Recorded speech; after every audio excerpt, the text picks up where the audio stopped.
As the song says, sex is natural, sex is good. Not everybody does it, but everybody should. I don't know if I agree with that, actually. Each to their own. If you want to have sex, great. If it's not your cup of tea, fine. Be interesting why it's not your cup of tea. Is it some kind of astrological makeup in the chart, which means sex hasn't really rocked your boat, it's not big in your life this time round?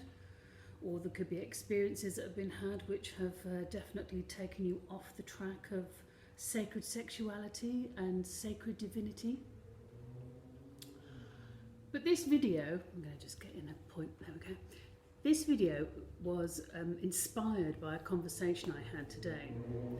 And the conversation was about if people in a marriage or relationship are having good, healing, sacred, wonderful sexual relationships, does it affect the well-being and the general kind of personality or calmness of the children?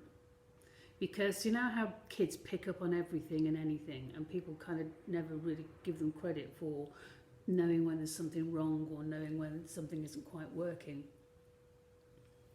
Let's just sit back a bit, shall we? I like this effect. I kind of like the disappearingness. So the idea all came up about sex and how kids pick up. Kids know when things aren't right. There's tensions. There's all kinds of things. So kids also pick up on the fact of when things are right, when there's harmony, when there's affection being shown, when there's a general vibe of loving sensuality and sexuality between their parents.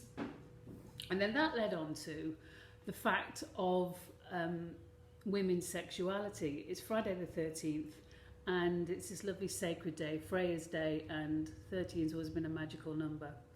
And I didn't know this actually, because I've always known it as a magical number that was always linked to divinity, but someone posted something today, I saw that it's specifically linked to divine feminine and divine femininity. Then we were talking about sex and how hard it is for men to understand female sexuality, because they're never really taught it, are they? They're never really taught about female sexuality.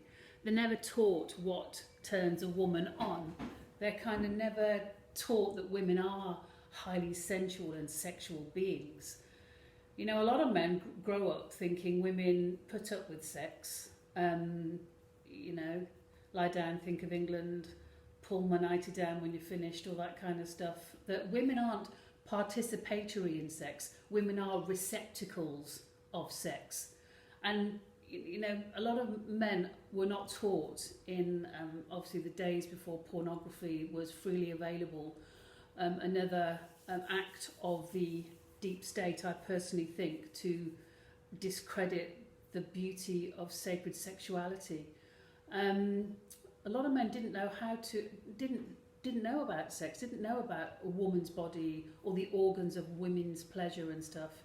They just thought women were there to lie back and take it.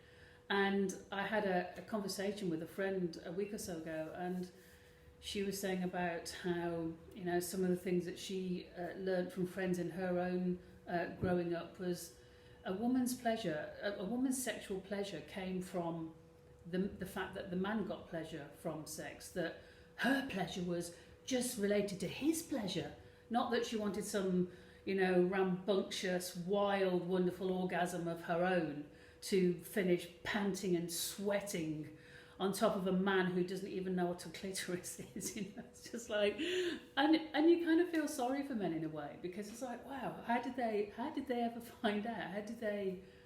How do they know? And a lot of them don't, and a lot of men, I think, are quite fearful of women's sexuality. I think a lot of men are just like, oh, let's just, obviously, I think with the onset of pornography and the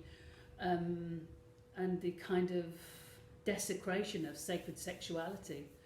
You take sacred sexuality, ritual sexuality, of the highest order, and you you reduce it to excuse my language, but fucking, it's fucking. This sacred entwining of energies of the Ida, the Pingala, the Sushumna, the sacred weaving, literally, of auras and energies and all that comes with it, gets lost when a man has no idea about the capability of women's sexuality. So that was the kind of thoughts we were having today, and how I've said this on a few of my videos about sexuality, about how I remember so clearly at school about how sex was about, the man, when a man loves a woman, all that kind of stuff. When a man loves a woman and he loves her very much, he basically they go on to explain that he gets an erection and the woman takes it, the woman takes it, she's receptive to it. They never say how. How does she become receptive? What are the wonderful things in place for a woman to become receptive to sexuality and to his excitement, I find it fascinating. They never say, okay, the man gets an erection. Well, obviously we know that happens very easily for a lot of people, men, and they don't often go, it's like, and this is how a woman, it reminds me of the Monty Python sketch. Do you remember that Monty Python sketch? It's like, and they're talking about how to arouse a woman. They're having like a sex education lesson, and the teacher brings his wife in to basically have sex with her in front of the class in order to explain what it's all about. And then he's with his wife and he's getting him dressed and they're starting, and he says to the class, how is it you get a woman ready for sex? And he's asking all these questions, and one boy puts his hand up and he says, rub the clitoris, sir. And he says, well, yes, but what about a kiss, boy? What about a kiss? And it's a really funny observation on female sexuality. So I just thought I'd do a quick one today, because it was a very interesting question that we were saying, not only about kids and how they pick up on that wonderful energy between people, but then how do men know? How did they ever get to know?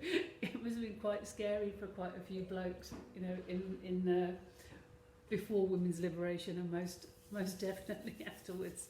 But they became a lot more open-minded to the whole idea that women are sexually active, sexually proactive, sexually interested, and wow, do they really know how to have a wonderful holistic time of it. So yeah, that's it.